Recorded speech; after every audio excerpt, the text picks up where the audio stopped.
Alam mo bakit, Mami? Bakit? Paglabas mo kanina tinawag Super Mami, nakita ko si Zero naghawi ng buhok. Brad! May asim pa. May asim pa si Lola. May itatanong ka, di ba? Ay, oo! Ay, mami, halika nga rito, mami. Kanina doon sa likod, nagtanong sa akin si Pangulo. Sabi, Sabi sa akin, ilang taon daw kayo?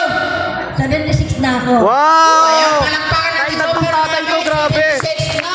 76 Pero years alam old. niyo, madang people, si Super Mami po ngayon po siya po ay malungkot po siya ngayon.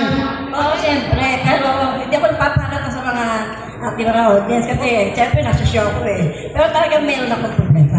Oo, kasi alam mo Brad, kanina andyan sa may ospital.